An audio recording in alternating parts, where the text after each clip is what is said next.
And we're live. What's going on, sports fans? Matthew Bellman, Ryan Kostrowski. This is the DFS 5-Back. We're going to continue some year-long fantasy football discussions.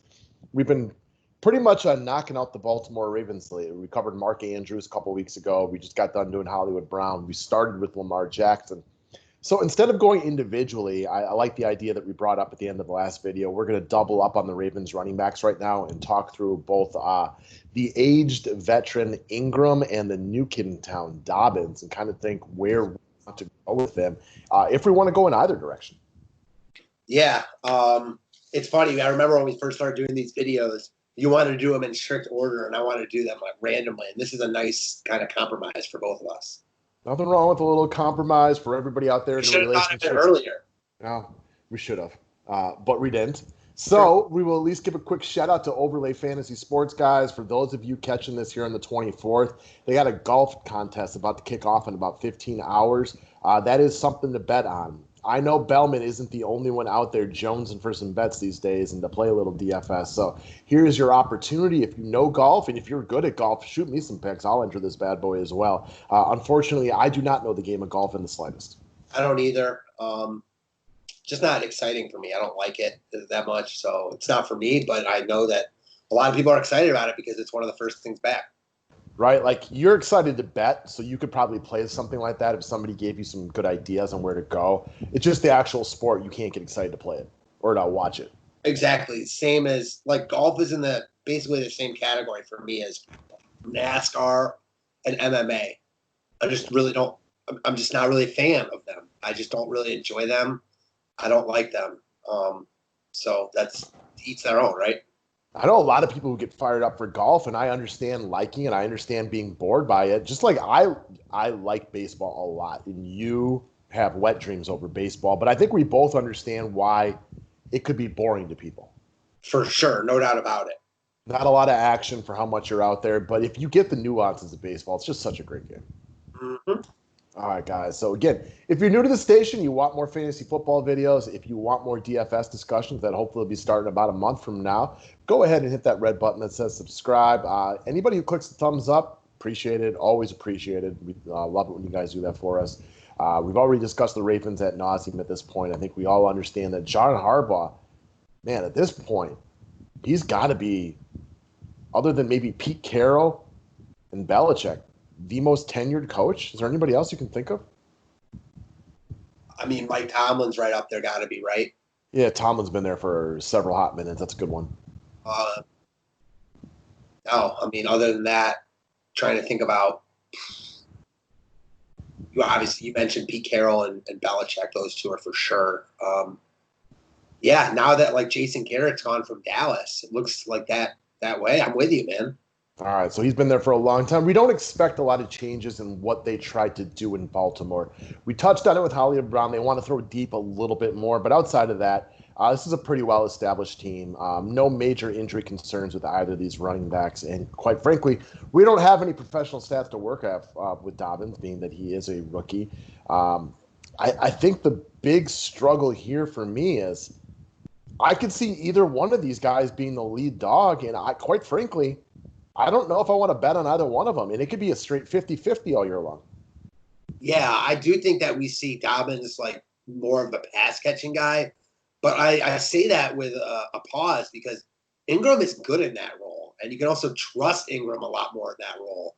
I expect Dobbins to come in right away and be able to produce because coming from Ohio State, you're playing an upper echelon program. I expect him to play right away, but if I had to bet on one guy that was going to be the guy, it'd be Ingram. Okay. And I've heard the flip side of that, and I'm firmly stuck in the middle, and I don't like coming on here and not having an opinion and not being able to say that gun to head, this is where I want to go. I do not have a strong opinion. If I picked either one of these dudes, it would just simply be picking to pick. I'm curious to see where it goes. It's better to say you don't have an opinion than to just make up stuff. Right? Like I've heard some people break it down this way, and to me it's logical. I have no rhyme or reason to think differently or with it, but that Ingram will be the guy the first half of the year, take the lion's share of the carries, but then in the second half of the season, you're going to see the young guy kind of take over. Ingram is not a young man anymore at 30 years of age. and kind of take that role over. That's a possibility, but again, we're just going to have to kind of watch and take this one as it goes.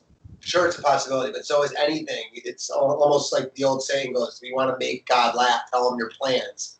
Even if, they might have an ideal situation for these guys, and it probably doesn't work out like that because the NFL, things don't always work out to plan. Injuries, et cetera, et cetera. So I think that both of them are really good, and that's something that we talk about a lot. Both of these guys are talented, and they play in a really good offense. So if there is an injury or something like that, the other one becomes very viable. How big is Dobbins? You know him better than I do. He is, I think average size. Not tiny, but he's certainly no, beast. Okay, so, I think you can bet with confidence that Ingram's probably going to get the goal line work at the very minimum, at least in the beginning of the season, is a little bit of a bigger back. As you can see, this guy had 12 touchdowns a couple years ago in New Orleans, and that's with Alvin. What's that? He's also savvy. He's that veteran guy. I think he's underrated. Yeah, he's a solid back. He has 60 career touchdowns. It's not a monumental, amount, but this guy could end his career. It's not unfeasible to think he could get close to 80, 85. That's not, Emmitt Smith numbers, but that's a lot of career touchdowns, proving that he knows how to work it from the goal line. Agreed. So I say this knowing last year we talked about how the drop down from Ingram to Latavius Murray isn't some massive drop down. And I still believe that. I think their running styles are very similar. I think Ingram is the slightly better runner, but it's not massive. I think Ingram brings that certain swag. He's that locker room presence. I like what he brings to a team. For sure. I have zero arguments against that. The guy's played for, if you want to go back to college, he's really only played for winners. Right? That's rare, especially in professional sports. I like the cut of his jib, if you will. Yeah, I'm with you on that one. So, knowing that we've touched on the Ravens a lot, obviously, trading Hayden Hurst, drafting of Devin Duvernay right here, very, very little to the two running backs. So I was looking up some of their ADPs and where they're being projected, at least at this point of the season, and ESPN seems to think about them a little bit more like I do. And what I mean by that is they just had them right next to each other. They seem as confused as I am on who they like more in this situation. Where if you go check out Fantasy Pros, for example, they have Ingram going around 50th on their rankings, and they have Dobbins going at the 96th. So they clearly probably side more in the camp of what you think, that if they had to make a bet, they would bet on Ingram.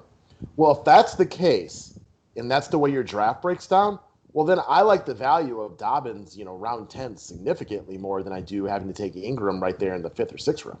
Agree, 100%, especially when you consider Dobbins might be the guy catching the ball. Definitely. So he's more explosive in the open field than Ingram is, no doubt about it.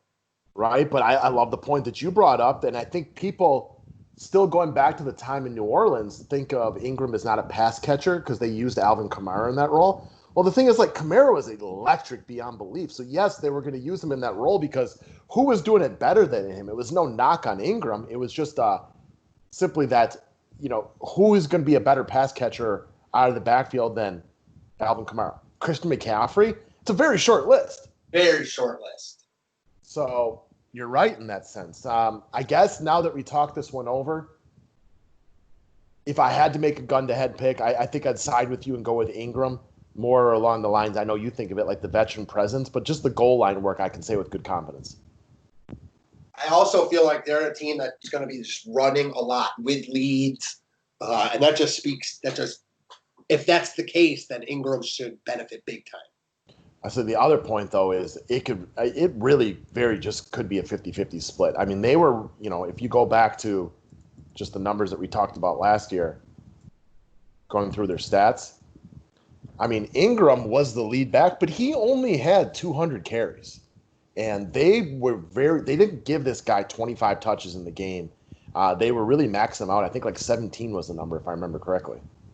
Yeah, you're right. And I don't think we're going to see many more. If anything, it's less this year because they have a viable number 2 back.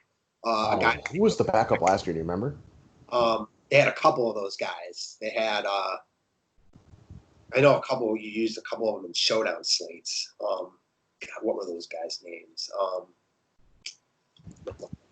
Yeah, look them up for me because now I'm curious because I can't think of it off the top of my head right now. It's going to bug me until we come up with it, and I feel like it's on the tip of my tongue. Yeah, so Gus Edwards. Gus Edwards, that's the guy I was looking for. Thank you. I mean, trust me, Gus Edwards is not Saquon Barkley. He's not a total scrub, and they seem willing to give him some carries. This year, though, it could definitely just be that full 50-50 split, which makes me like, if I want these guys, I kind of want both of them. And if I'm making that a strategy mind, knowing that, you know, there's a good opportunity for Baltimore to be up in a lot of games, as we touched on when talking about Hollywood Brown, they're a very good football team, but they also play in the AFC, which is, once again, not very strong. There could be a lot of games where they're up by double-digit points running the ball. But you mentioned something earlier about the injuries. Either one of these guys could turn into an elite running back from a fantasy perspective if, you know, say a guy's out for a week. Like, let's just say Ingram's out this week. You know, Dobbins could be an easy RB1 and, you know, flip that thing around. It works the same way. For sure. I could see it working out for me. Like you talked about, you know, Ingram in the 5th round, Dobbins, you know, a few rounds later.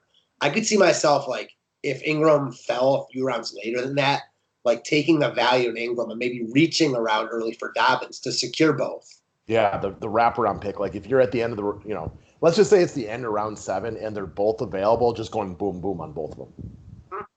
Yeah, I would say it's a strategy that I think is at least worth checking out. Now, I don't want to go Ingram in the 5th and then take Dobbins in the 6th just to make sure I get both of them. But depending, you know, you use the term a lot, or the saying a lot, the draft has to fall to you, and you got to make your picks that way. If it worked out that way, that's a strategy that I could be on board with. For sure. So, anything else you want to toss in for either one of these guys? You know, what were your thoughts on Dobbins watching him play in college? I mean, he's really good. He's electric. He is explosive. He makes plays. He was really good throughout his tenure at Ohio State. Expect that will translate to the NFL. Okay. I mean, I asked because you're clearly an Ohio guy, so I'd assume that you had a pretty good feel for this kid.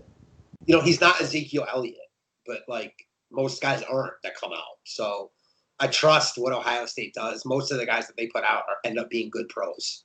Okay. Fair enough. So take from that what you will. This is not one, you know, we just did Hollywood Brown. I feel very confident that I like him. This is one that I more wanted to talk out because we want to cover everybody, but just I wanted to get your thoughts on it and just kind of see if maybe that could help me formulate my thoughts because I don't have a great feel for this one. For shizzle. All right, guys. Thank you very much. Once again, thumbs up is always appreciated. Y'all have yourself a good day and go check out Overlay Fantasy Sports and play some of those golf tournaments. Thanks, guys.